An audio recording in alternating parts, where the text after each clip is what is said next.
support sobat Garuda yang telah mensupport dan mendoakan di rumah maupun di stadion.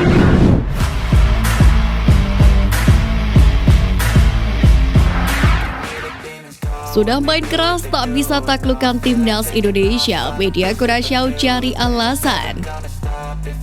Timnas Indonesia sukses mengalahkan Kurasyao 2-1 dalam partai FIFA Matchday yang dihelat di Stadion Pekansari pada Selasa 27 September malam. Dalam laga di Pekansari, 2 gol Garuda dicetak oleh 2 pemain yang berbeda. Mereka adalah Dimas Raja di babak pertama dan Dendi Sulistiawan di babak kedua. Pertandingan semalam pun berjalan begitu panas. Kurasyao berkali-kali bermain kasar untuk menghentikan pergerakan pemain Timnas Indonesia. Bahkan satu pemain tim tamu harus menerima kartu merah. Sementara itu, kemenangan ini menjadi yang kedua diraih oleh Timnas Indonesia atas Kurasyao, di mana sebelumnya pasukan Sintayong juga berhasil meraih kemenangan 3-2. Statistik lapangan bola mencatat Kurasyao sebenarnya unggul penguasaan bola sebesar 62% berbanding 38% milik Timnas Indonesia. Saking ngototnya bermain, Kurasyao sampai harus melakukan 18 kali pelanggaran. Lebih banyak 6 pelanggaran dari Timnas Indonesia.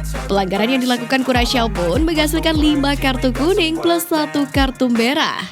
Adalah Juninho Bakuda yang diusir wasit pada menit ke-79 setelah menerima kartu kuning keduanya. Meski demikian, Kurasyao belum mampu menggulingkan skuad Garuda. Sementara itu, kekalahan atas Indonesia sepertinya adalah hal yang sulit diterima oleh Kurasyao, yang memang secara peringkat Kurasyao berada 71 di atas Indonesia. Hal itu pun terlihat dari pihak Kurasyao yang terus mencari-cari alasan. Tidak terkecuali media Twitter Kurasyao yakni @KurasyaoFootball1. Ia menuliskan bahwa Kurasyao bermain lebih baik namun terus membuat kesalahan-kesalahan yang tidak diperlukan. Kami bermain lebih baik daripada yang kami lakukan pada hari Sabtu. Tapi kami terus membuat kesalahan konyol, berjuang untuk mengatasi serangan balik dan tidak bisa klinis dengan peluang kami. Masih banyak yang harus diperbaiki tapi pasti ada kemajuan. Kami akan maju, tulisnya. Dengan kemenangan di FIFA Matchday kali ini, peringkat Timnas Indonesia pun diperkirakan akan naik ke 152. Winger Kurasyao jadi sorotan, Witan layak dinobatkan sebagai Man of the Match. Permainan kelas tarkam Timnas Indonesia di laga kedua menghadapi Timnas Indonesia tampaknya menyisakan sorotan tersendiri bagi supporter Timnas Indonesia. Puncaknya ialah ketika winger Kurasyao Juninho Bakuda di kartu merah setelah melanggar keras Marcelino Ferdinand pada menit ke-19.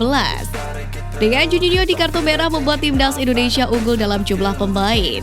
Situasi tersebut pun mampu dimanfaatkan skuad Garuda guna mencetak gol kemenangan atas Kurasyao yang dicetak lewat sontekan Dendi Sulistiawan. Pada laga tersebut, apresiasi pun patut diberikan kepada seluruh punggawa Garuda termasuk Sintayong, yang mana mampu menerapkan strategi jitunya.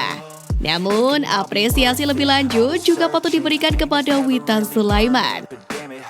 Pemain berusia 20 tahun tersebut memang tidak mencetak gol. Namun, sang gelandang terlibat aktif dalam terciptanya kedua gol yang dibukukan Timnas Indonesia.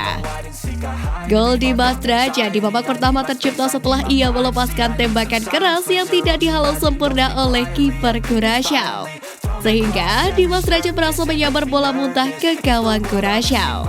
Sementara itu di gol kedua, Witan Sulaiman melakukan pergerakan di dalam kotak penalti sebelum ia melepaskan umpan tarik ke Dendi Sulistiawan, yang mana akhirnya berbuah gol kedua untuk Indonesia. Witan Sulaiman sendiri dinobatkan sebagai Man of the Match pada laga tersebut karena sang pemain tampil apik di lini depan skuad Garuda. Sempat ditaruh sebagai second striker dan juga winger, Witan berhasil mengontrol tempo permainan Indonesia.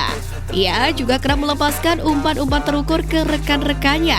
Berkat penampilan istimewanya itu sangat layak jika pemain AS Trenčín itu meraih gelar Man of the Match di laga kedua kontra Curaçao. Dua kali beguk tim CONCACAF, PSSI beri target baru Sintayong. Indonesia berhasil melibas Curaçao 2 kali pada laga uji coba internasional. di mana setelah menang 3-2 di Stadion GBLA pada Sabtu 24 September, pasukan Garuda kembali meraih hasil positif 2-1 di Stadion Pekansari pada Selasa malam. Dua kemenangan beruntun melawan tim peringkat 84 di ranking FIFA ini membuat Iriawan optimis. Muhammad Iriawan selaku Ketua PSSI pun lantas menargetkan Timnas Indonesia untuk juara Piala AFF 2022. Ini terakhir FIFA Matchday dan kami ingin Piala AFF 2022 nanti bisa juara, kata Iriawan usai pertandingan Indonesia versus Kurasyau jilid kedua. Kombinasi permainan muda dan senior pilihan Sintayong memang terbukti moncer di dua laga kontra Kurasyau. Kekuatan Indonesia bisa lengkap jika proses naturalisasi Jordi Amat dan Sunny Walsh rampung dalam waktu dekat. Mudah-mudahan ada tambahan pemain lagi dari naturalisasi seperti Sunny Walsh dan Jordi Amat. Sekarang Timnas Indonesia sudah cukup kuat dan nanti insya Allah makin kuat lagi. Masih ada juga Saint Patinama, kata Iriawan. Indonesia sendiri tergabung di grup A Piala AFF 2022 yang pada akan digelar mulai 20 Desember mendatang. Dan Thailand menjadi rival terkuat yang akan dihadapi di babak penyisihan grup.